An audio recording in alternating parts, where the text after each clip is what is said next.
주가 늘 함께 하시리라.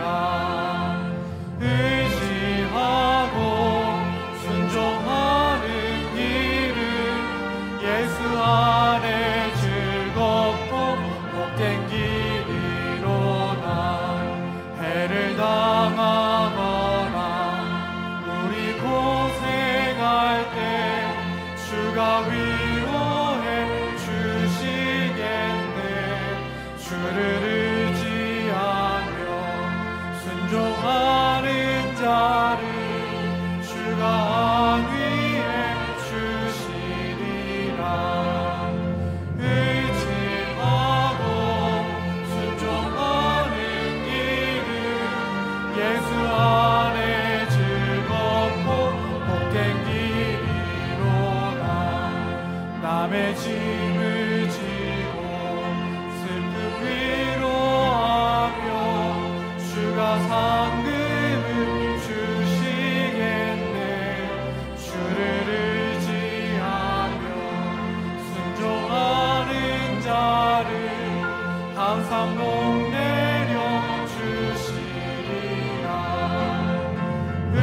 의지하고 순종하는 길은 예수 안에 즐겁고 복된 길이로다. 우리 많은 것을 주께 담아 드리며 우리 기쁨이 넘치겠네. 주를 의지하며 순종하는 자를 은혜 풍성케 하시리라.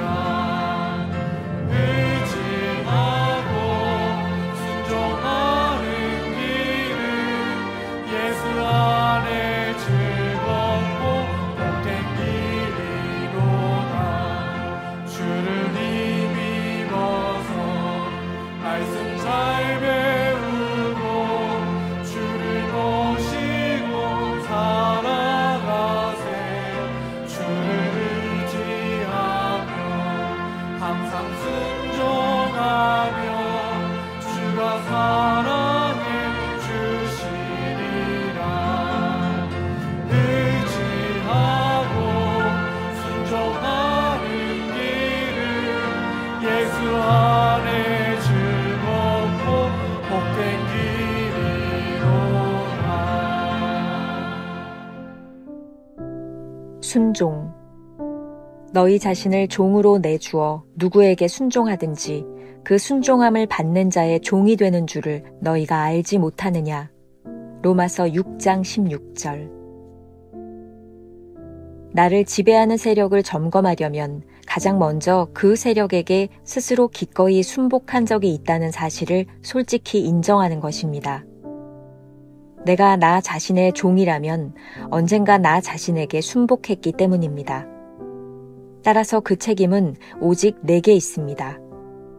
마찬가지로 내가 하나님께 순종한다면 이는 나 자신을 주님께 온전히 드렸기 때문입니다. 어렸을 때 이기심에 순복했다면 이제는 그 이기심이 세상에서 가장 무거운 굴레를 씌우는 폭군이 된 것을 발견할 것입니다. 순복을 통해 형성된 기질은 그 사람을 지배하게 되어 그 영혼 속에 있는 어떤 것으로도 제거될 수 없습니다.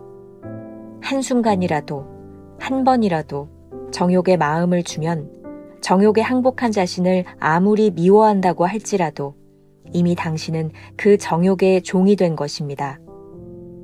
안타깝게도 인간에게는 그 종의 상태로부터 자유할 수 있는 능력이 없습니다.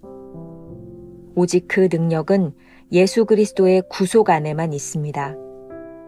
따라서 당신을 주관하는 악한 세력으로부터 나오려면 그 세력을 깨뜨릴 수 있는 유일한 분께 철저한 겸손의 자세로 자신을 맡겨야 합니다. 그분은 바로 주 예수 그리스도이십니다. 주의 성령이 내게 기름을 부으시고 나를 보내사 포로된 자에게 자유를 전파하며. 우습게도 우리는 아주 사소한 일에서부터 정욕의 종이 되는 것을 발견할 수 있습니다. 그래, 내가 원하기만 하면 아무 때나 그 버릇을 버릴 수 있을 거야. 라고 스스로를 속입니다. 그러나 그럴 수 없습니다. 당신은 이미 그 정욕에 기꺼이 순복했기 때문에 그 버릇은 당신을 완벽하게 다스릴 것입니다. 그분께서 모든 결박을 푸셨도다 라고 찬양하면서 동시에 자신의 정욕에 철저하게 종된 삶을 사는 것은 쉽습니다.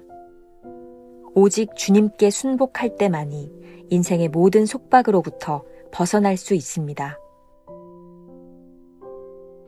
김병삼 목사의 매일 만나 365, 오늘은 3월 14일 순종이라는 제목으로 함께 말씀을 나눠보도록 하겠습니다. 오늘 첫 번째 제목은 무엇에 나를 내어주는가입니다. 오늘 묵상이 흥미로운 것은 제목에 사용된 순종이라는 말입니다.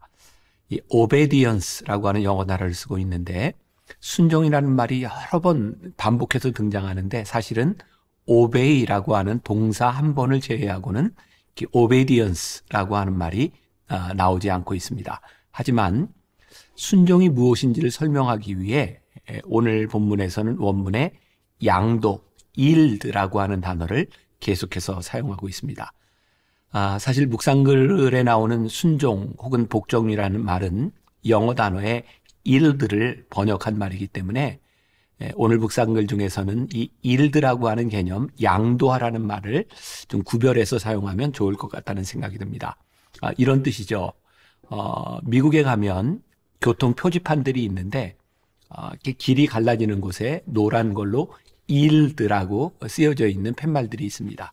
그 팻말을 보는 그 차들은 무조건 양보하게 되어 있습니다. 이게 양도하다라는 말이죠. 우리가 순종을 이해하기 위해서는 자신을 지배하는 세력이 무엇인지를 점검해 보아야 합니다. 즉, 내가 어떤 것에 지배를 당하고 있다면 그 세력에 나를 양도했기 때문이죠. 예를 들어서 내가 나의 종이다 라고 말할 때 나는 나에게 내 자신을 양도했기 때문입니다. 챔버스의 글입니다. 마찬가지로 내가 하나님께 순종한다면 이는 나 자신을 주님께 온전히 드렸기 때문입니다. 이제 명확해지는 것이 있습니다. 우리가 무엇에 나를 양도했느냐에 따라 그 대상의 지배를 받게 된다는 것입니다. 이기심에 나를 내어주면 이기적인 사람이 됩니다. 정욕에 나를 내어주면 나는 정욕의 지배를 받게 됩니다. 안타깝게도 우리가 한번 내어준 것에 대하여 종이 되는 순간 그곳에서 헤어나올 능력이 우리들에게는 없다는 것입니다. 오늘 챔버스는 본문 로마서 6장 16절을 택하고 있습니다. 이런 말씀이죠. 너희 자신을 종으로 내주어 누구에게 순종하든지 그 순종함을 받는 자의 종이 되는 줄을 너희가 알지 못하느냐. 나 자신을 성령님께 양도한다면 우리는 성령님의 인도함을 받게 될 것입니다. 오늘 묵상을 준비하다 온라인에서 아주 흥미로운 예화를 하나 보게 되었습니다. 이런 이야기입니다. 호수 근처에 살고 있는 어떤 소년에게 그 아버지는 혼자서 결코 수영을 해서는 안 된다라고 가르쳤습니다. 어느 날 그 아버지가 수영을 하고 있는 아들을 붙잡았습니다. 어린 소년은 아버지에게 이렇게 말합니다. 아빠, 하지만 내가 수영하려고 했던 것은 아니에요. 하다 보니 그렇게 됐어요. 아버지가 이렇게 묻습니다. 그렇다면 호수 근처에 놀러 가면서 왜 수영복을 가지고 갔지? 수영하고 싶은 유혹을 받을 경우를 대비해서 가지고 갔어요. 라고 소년이 대답합니다. 이 소년의 변명을 보며 참 안타까운 마음이 듭니다. 이미 유혹에 자신을 내어줄 준비를 하고 있으니 유혹에 넘어간 것이 아닐까요? 즉, 유혹의 종이 되어버린 것입니다. 순종의 문제는 어디에 우리 자신을 양도할 준비가 되어 있느냐에 따라 그 대상만 바뀔 뿐입니다. 찰스 쉘던이 쓴 예수님이라면 어떻게 하실까라는 책이 있습니다. 많이 읽혀졌고 저도 이 책을 읽고 교인들과 설교를 한 적이 있습니다. 많은 감동과 변화를 주었던 책이기도 합니다. 우리 인생에 맞닥뜨리는 구체적인 문제들에 대하여 예수님이라면 어떻게 하실까? 그렇게 생각할 때 우리의 삶을 주님께 양도하기 시작하는 것이죠. 우리가 육신의 정욕과 이기심에 자신을 내어줬다면 이 모든 세력을 깰 수 있는 능력을 가지신 분께 우리를 양도해야 합니다. 주님이 이 땅에 오신 분명한 이유를 누가복음 4장 18절에서 이렇게 기록하고 있습니다. 주의 성령이 내게 임하셨으니 이는 가난한 자에게 복음을 전하게 하시려고 내게 기름을 부으시고 나를 보내사 포로된 자에게 자유를, 눈먼 자에게 다시 보게 함을 전파하며. 자, 여기서 우리가 기억해야 될 한 줄 노트. 무엇에 자신을 내어주느냐가 당신이 누구의 종인지를 분명하게 말해줍니다. 두 번째, 무엇이 우리를 자유케 하는가? 챔버스는 오늘 묵상에서 스스로 속이는 오류를 범하지 말라고 권면합니다. 참 무서운 것은 우리가 아무것도 아닌 것 같은 것들에 쉽게 속아 넘어간다는 것이죠. 챔버스의 말입니다. 우습게도 우리는 아주 사소한 일에서부터 정욕의 종이 되는 것을 발견할 수 있습니다. 그래, 내가 원하기만 하면 아무 때나 그 버릇을 버릴 수 있을 거야 라고 스스로를 속입니다. 그러나 그럴 수 없습니다. 당신은 이미 그 정욕에 기꺼이 순복했기 때문에 그 버릇은 당신을 완벽하게 다스릴 것입니다. 누군가의 종이 되었다는 것은 주도권이 다른 사람에게 넘어갔다는 것을 의미합니다. 제가 신학교를 다니던 시절 철학 교수님이 하시던 말이 제 뇌리에 인상 깊게 남아 있습니다. 이런 질문을 하셨어요. 담배를 피우는 사람과 피우지 않는 사람 중에 누가 자유로운 사람일까요? 흔히 우리는 자기 마음대로 하는 사람이 자유로운 사람이라고 생각하지만 담배를 피우는 순간 반쪽의 자유밖에는 남지 않는다는 것입니다. 왜냐하면 담배를 피우지 않을 자유는 이미 잃어버렸기 때문입니다. 담배를 피우는 것이 우리 인생에 뭐 그렇게 큰 문제이겠습니까? 하지만 아무것도 아닌 것에 내 자유를 내어주는 순간 우리는 자유롭지 못한 사람이 되는 것입니다. 우리는 우리의 정욕대로 사는 것이 자유로운 것이라고 생각하지만 그 순간 정욕의 노예가 되는 것입니다. 무서운 것은 정욕의 습관이 우리를 지배하는 순간 그것을 깰 능력이 우리들에게는 없다는 것이죠.